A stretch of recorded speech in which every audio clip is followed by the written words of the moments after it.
Magbe-bake ako ngayon ng Spanish bread kasi kanina bago umalis yung asawa ko, nag-ask siya sa akin na baka daw gusto kong mag-bake ng something.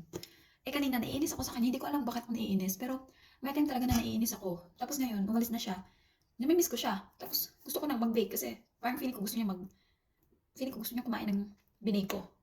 May tinapay naman tayo, no? Pero feeling ko gusto niya kumain ng biniko. So kaya magbe-bake ako. Hindi ko alam bakit ganito. Minsan, naiinis ako sa kanya, tapos pag wala siya, namimiss ko siya. Ganito ba siya pabungkit ba? Ayan. Kailangan lang natin ng 2 cups of bread flour. Ayan.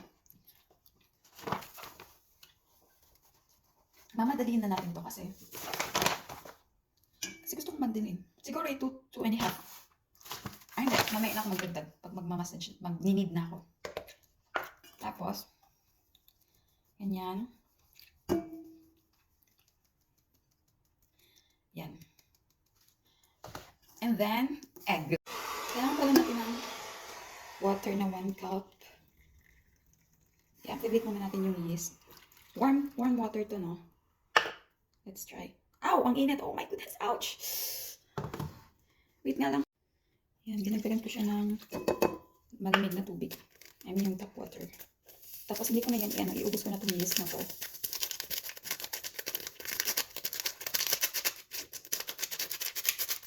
And then, 1/2 cup of sugar.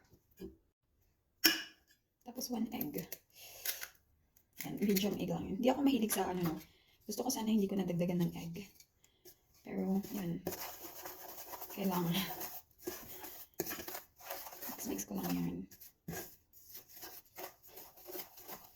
Tapos ilagay na natin tong ating mga tubig na may yeast.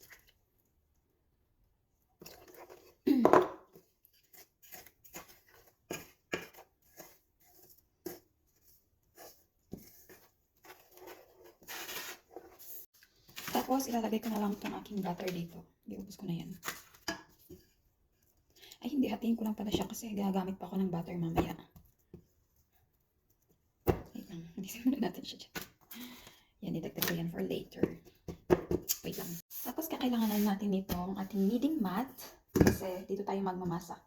Kung gusto niyo palang umorder din ng ganito, tapos gusto niyo mag-bake, kailangan niyo din ito. Click nyo na lang yung link. Wait lang. Tapos, ilalagay natin siya dito.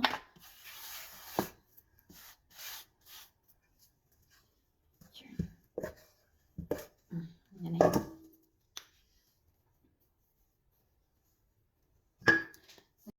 So, eto na siya.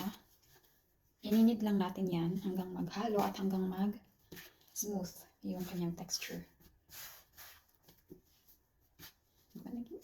Tutorial video na to na.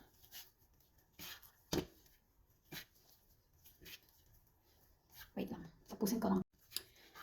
Okay na to. Pwede na itong i-rest ng 1 hour or para mag-double yung size niya. Tapos dito na tayo sa filling habang nag-aantay tayo na mag-double ng size yung ating dough. So ito, margarine ito at ito butter. So halo ko lang yan. Kung may butter kayo, butter lang din. Or kung margarine, pwede din naman yan. Tapos, ano lang, 3 spoon of brown sugar. 3 spoon ko na yan. Yan. Dapat kasi matunaw yan eh.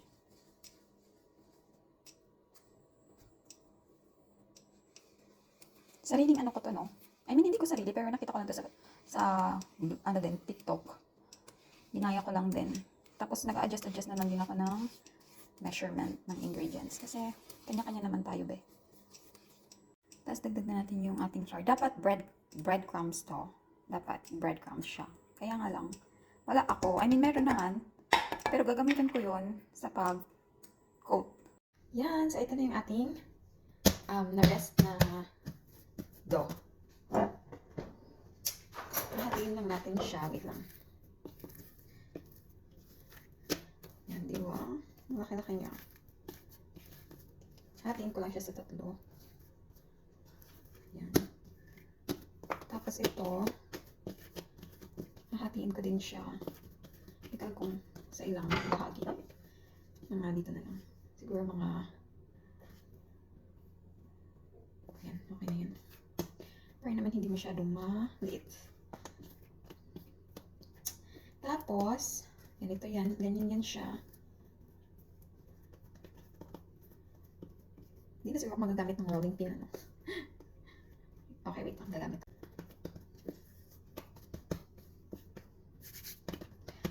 Gamit nga tayo nito. Ng ating rolling pin. Ayan. Ang gulo ha. Ah, yes. Ganyan nga siya. Yan. Tapos, lagyan natin ng ating palaman. Gusto ko sana yung medyo basa-basa, no? Pero, okay na to. Spread lang natin yan siya ng ganyan. Tapos, shoot! Ganyan na siya. Tapusin ko lang. Ayan na siya. Preheat ko na tong oven. Yay. Mainit siya. Siyempre na, preheat nga eh. At ilagay na natin yan siya.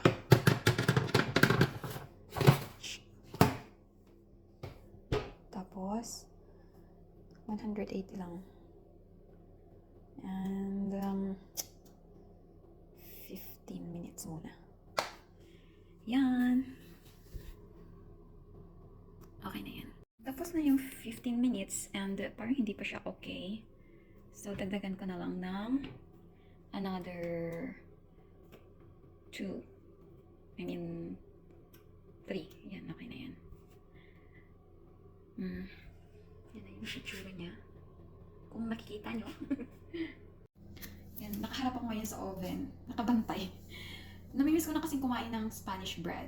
Nakakamiss siya. Gusto ko nang tikman yung nilugto ko, binake ko. Kasi, favorite ko yung Spanish bread.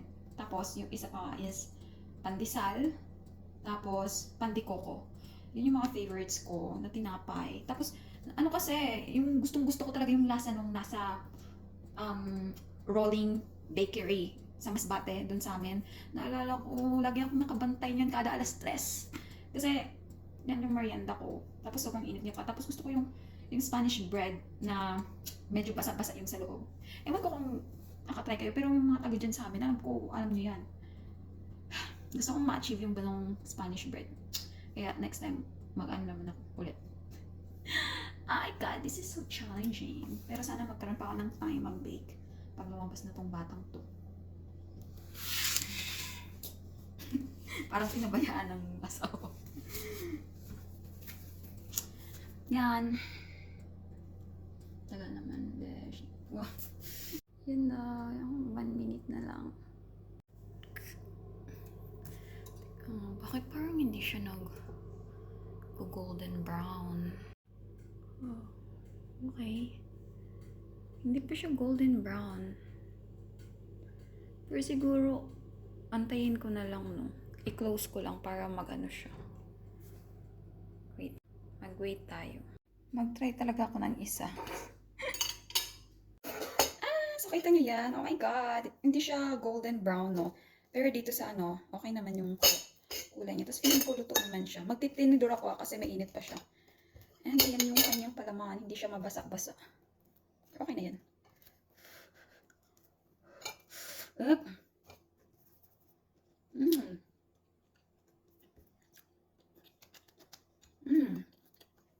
Sarap niya. Kinikilig ako. Pero, dapat talaga breadcrumbs yung gamitin ko. Kasi, mas masarap ata yun. Tapos medyo less yung yung flour dito sa loob, yung filling. Pero masarap siya.